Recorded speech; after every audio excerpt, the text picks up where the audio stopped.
Welcome back, everybody, to another great edition of The Rundown here on News Radio WBRN and Big Rapids Daily News. Brandon Worth, Jack Heckman, giving you the good stuff here in local CSA as well as greater area West Michigan sports. And we got a great episode for you here today.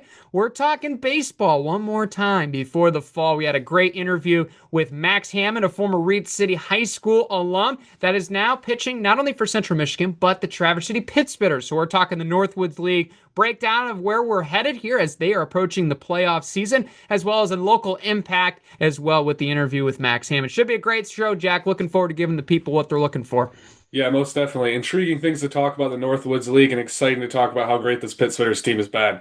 Oh, yeah. You're talking about a team that's red hot. I mean, the Pittsburghers, man, they are on a roll. But we'll talk about that here after the interview. But first, big thanks to our sponsors. Those include Denny's Muffler and Brakes in Big Rapids on State Street. If you need help not only with mufflers and brakes, but you need general auto repair as well as oil changes, those kind of things, they can be a huge help for you. Find them on State Street in Big Rapids. Give them a call, set up an appointment today. And big thanks also go out to Eagle Village. They are a great sponsored organization that helps in the lives of youth. You can be an impactful employee and help with the next generation. You can find more information such as job opportunities, their history and mission online at eaglevillage.org. With that, we'll get to the interview room with former Coyote standout pitcher and now Pittsburgher Max Hammond. Now joining us here in the interview room, a very special guest, former Reed City standout, now Central Michigan Chippewa, and specifically for this episode,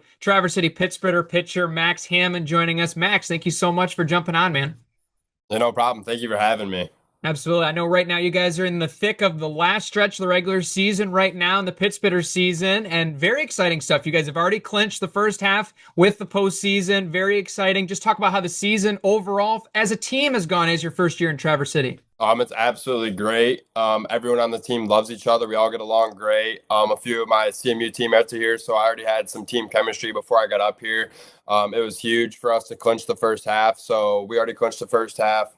Already made the playoffs, which is great for us. Getting ready to go into the playoffs in about 2 or 3 weeks now, so we just got to keep rolling, and it's been special up here. Absolutely. And I know especially when you mentioned that you were going to Traverse City at the very beginning, when a lot of news outlets were highlighting it, you said that that was something you had always thought about, playing at collegiate level and playing that. Just how does it feel not only to play in this summer league altogether, but for a team that you grew up watching and a league that you grew up watching? It feels great. I've known about the Pittsburghers for a long time, and they're pretty close to my house. I've thought about yeah, maybe I can play for them one day, and now to actually be up here and playing with them and playing a big role in kind of how well the team's doing and just finding my groove up here with everyone has been great. For sure. And speaking of finding your groove, I know you've made a transition from coming out of the bullpen to back kind of in your roots from high school, starting a little bit. And not too long ago, it seemed like it thrived as best as it could, almost throwing a no-hitter almost to the last out. Just talk about that experience and that game altogether.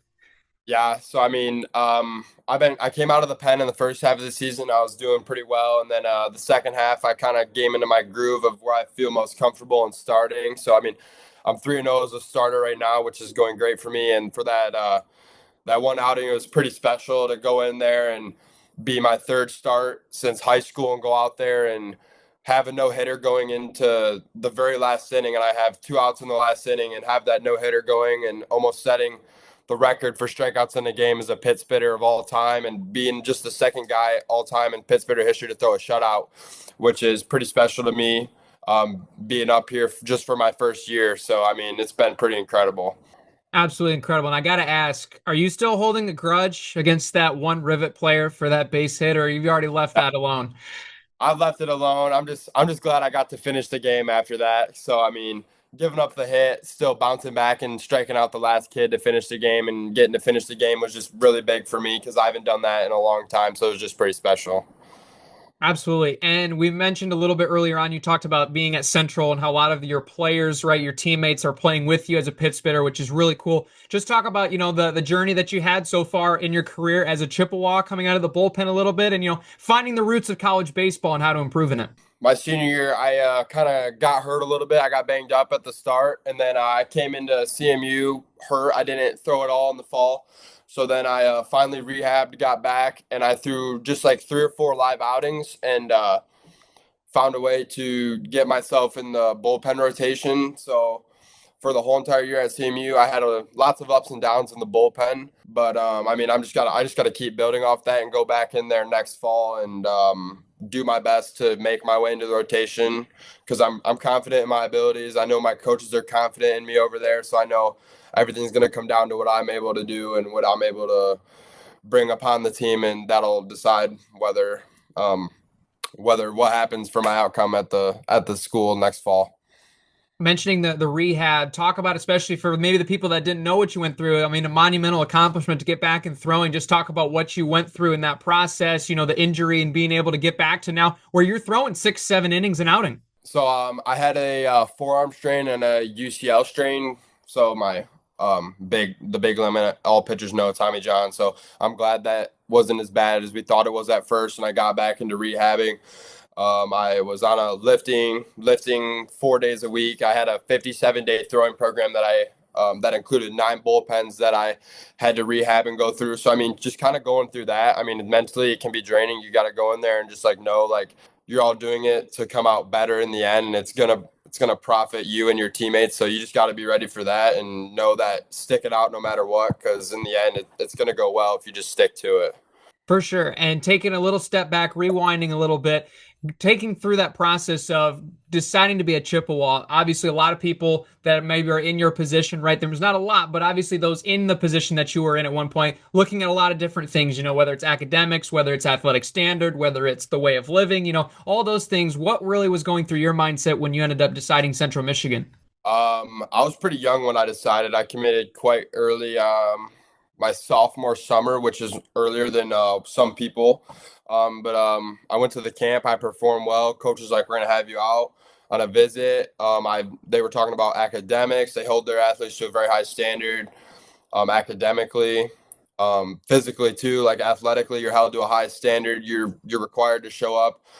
It's just setting the tone really high for yourself and going in there. And I loved campus. I loved meeting with the coaches. I love my coaches. So I mean, that was all just played a big role in wanting to be successful and holding myself and them holding me to a higher standard, which is very much like something you need to have being a college athlete. What do you think is the biggest thing that you've learned, and maybe that the transition point that might have been the toughest for you going from high school to college athletics? Like a lot of, I know athletes go through some things where it's just a lot of taking used to. What was that one thing for you? It was for me, the biggest thing for me was everyone's good here.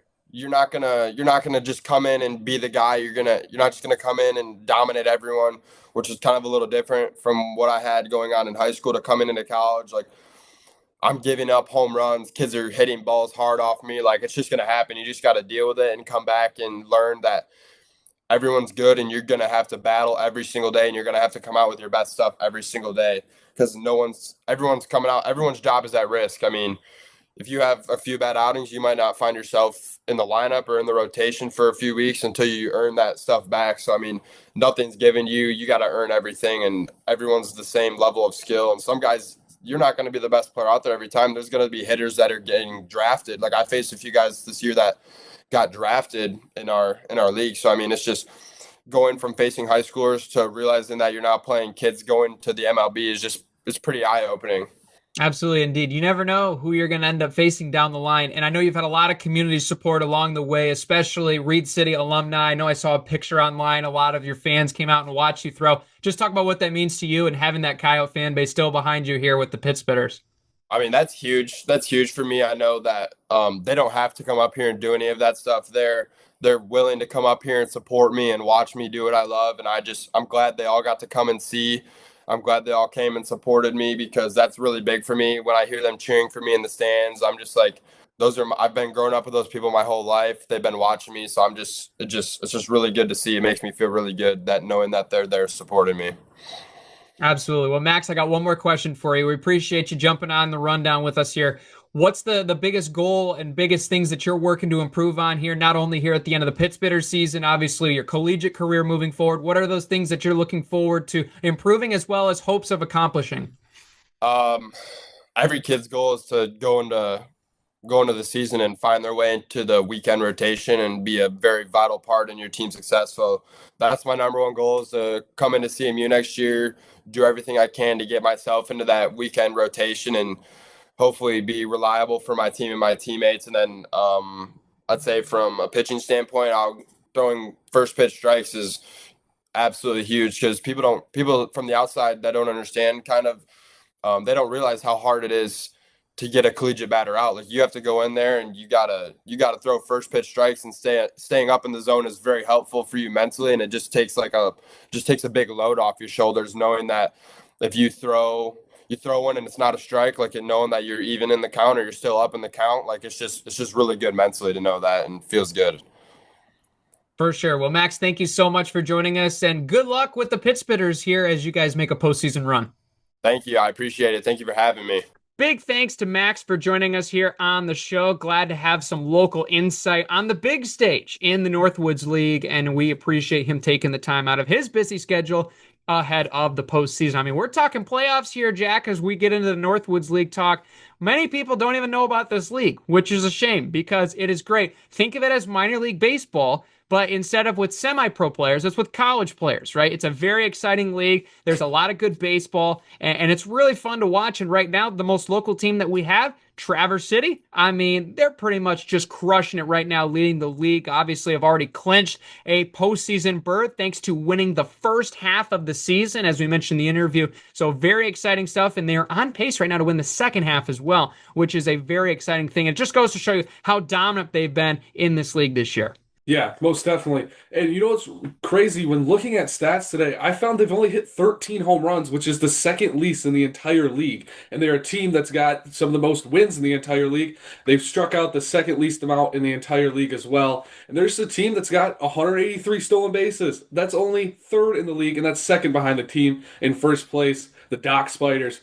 This is a team that's not playing an impressive stat-wise or anything that jumps off the board. They're just going out and playing a great brand of baseball.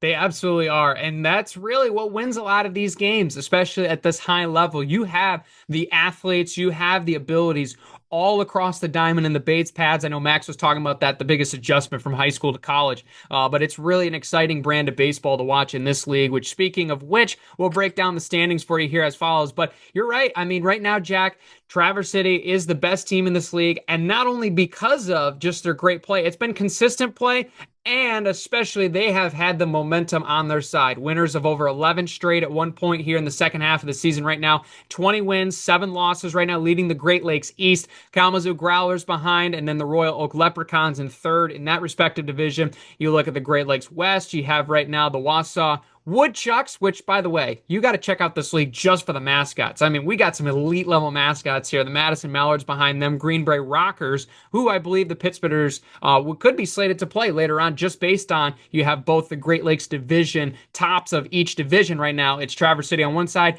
and it was the Rockers on the other side. They're in a little bit of a skid right now, and Madison and Wausau are red hot. Then you look at the Great Plains East, the Duluth Huskies on top of that one, the Eau Claire Express and the Waterloo Bucks in the top 3 there. Then the Badland Big Sticks, as they prefer to be called, and then the St. Cloud Rocks and the Mankato Moondogs in the respective divisions. And some of those right now are really close. A couple of them only maybe 2 or 3 games back right now. Looking at each division, Traverse City has the biggest advantage over Kalamazoo in their respective division with 5 games. Right now, very impressive. 9 wins for the last 10.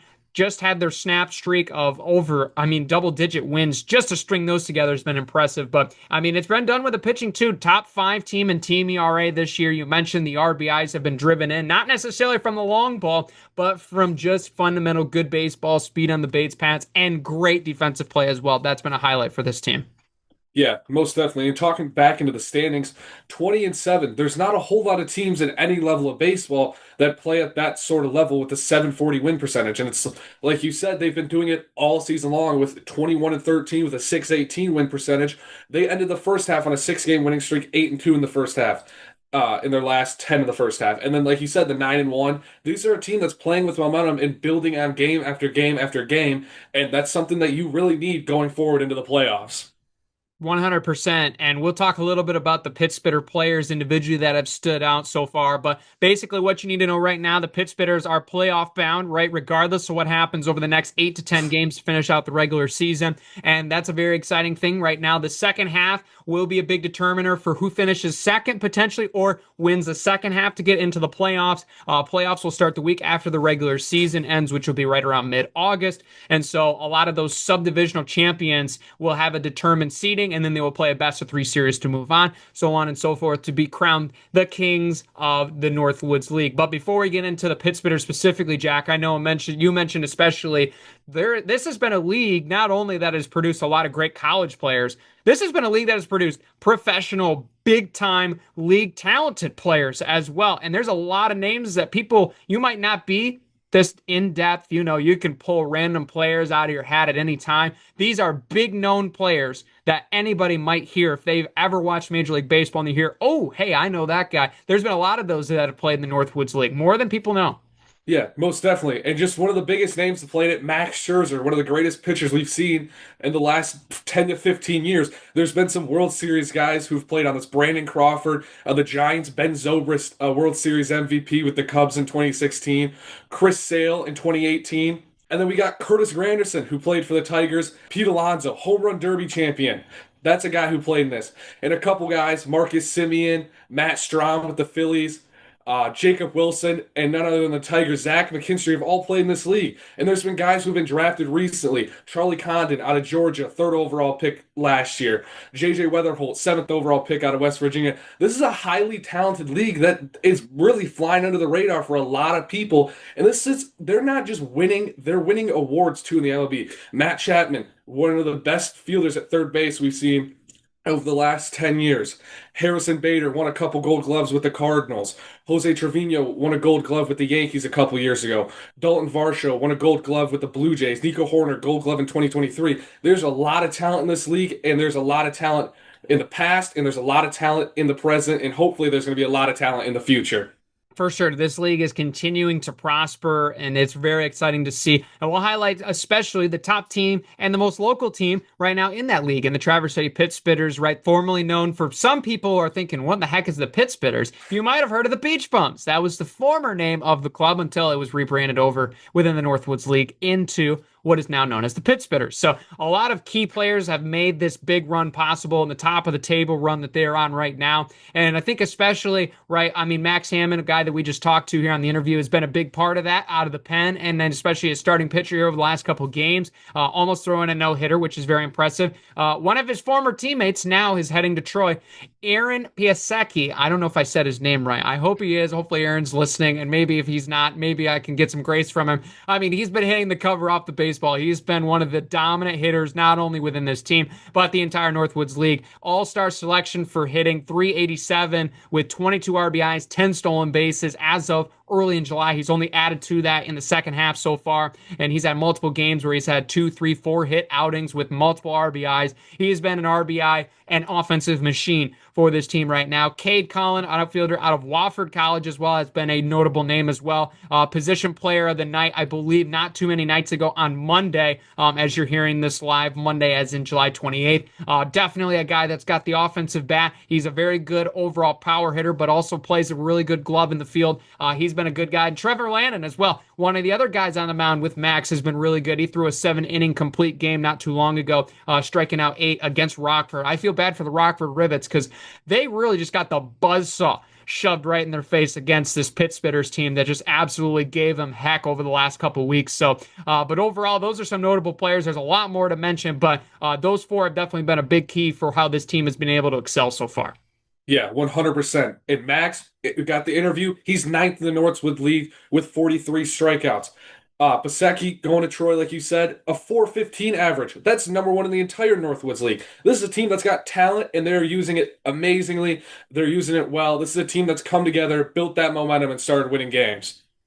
100%, and they got a good schedule ahead of games here to finish out the regular season. And right now, you might be thinking it's like, Well, if you look at where they're at right now, does it matter how they finish? Well, yes, all of our Tigers fans know how that was, and I am fair to say enough. I was there on Sunday to be able to witness the streak finally come to an end against who else but a name we've already name dropped earlier, Max Scherzer. But don't ask how he pitched. He pitched amazing, but it was just the relief down the stretch. But a lot of games upcoming here for the Pit Spitters, like Max said, a couple games left before the playoffs begin. But I think the biggest key for them, and especially talking to him, off the air a little bit, I mean, they have the momentum right now, and they're going to be getting some guys coming back, right, because of the fact that there are half-season contracts. So some of those first-half players will come back for the postseason, and for Traverse City specifically, they got a lot of pitchers coming back. So that's going to be a great thing to see. A lot of arms down the stretch is a good thing to have going into the playoffs when matchups mean more than anything. Yeah, 100%. And just watching the Tigers, AJ Hinch is a guy who loves matchups, and matchups are a key piece in baseball. Just looking at that first half and the second half split, you're a team that has 618 win percentage in the first half, and now you've got a 741 win percentage. When you were number one in the first half, and you're even better in the second half, I can't wait to see what the postseason has for this team. Absolutely. And to highlight some of the games here coming up on the schedule, if you're maybe thinking, hey, this is pretty cool, I'm going to go check this out. In the month of August here, as I refresh my computer screen, of course, as everything goes to Fritz when you're about to talk about something, overall, they're going to be playing Royal Oak on Friday as you're listening to this. So far, all of our radio folks are a day behind. They'll be playing the Battle Creek Battle Jacks. That will be on August 2nd and 3rd. Those will be both on the road. They return home, and they will be playing on August 4th and 5th. They will be at home there, and then they will be on a short road trip, and then they will be back at home against Royal Oak again on August 8th. That's Friday, and then August 9th on Saturday. And then boom, it's playoff time, just like that. Only a couple games around the corner for them to tune up and get ready for the playoffs. So make sure you can find out tickets, northwoodsleague.com/Travers-City Pit Spitters if you want more information on the Pit Spitters, or just you can take out the extra part of the URL for the Northwoods League altogether, and you can find out all the stuff that Jack and I were talking about. I encourage people to go out to a game, not only maybe because of the local impact, right, having somebody in your hometown that's pitching for them or somebody you might know, but it's just a good brand of baseball, and it really feels different because these are all college-bound kids that are really looking to get a lot of those things tuned up in the summer ball season, and it's a good brand of baseball. Might not be the same as minor league or professional, but these are all very, very, very, very, very good games to watch. Yeah, most definitely. And even we talk about those alumni. Who knows on this Traverse City Pit Spitters team who's going to become the next Max Scherzer? It is an exciting team to watch. It is indeed. And that is going to conclude an episode of The Rundown. Thanks for all tuning in with us here, whether you're live with us here on YouTube or if you're with us on the airwaves at 107.7 FM. Thank you all for tuning in. We will have some more episodes coming up for you here this fall. We are approaching football season, but that doesn't just mean that we're going to forget about the other sports zone. No, we got great things in store. We'll get season previews out for you here for a lot of our local teams coming up for the fall season. And then, of course, we're getting into football season. Everybody's excited to go back to the football week by week, but we are going to include all the other fall sports as well in some fashion. So stay tuned to that. Be sure to subscribe. Jack, any last words for the people? Nope, not. I mean, this is an exciting team, but it should be a good playoff run for them.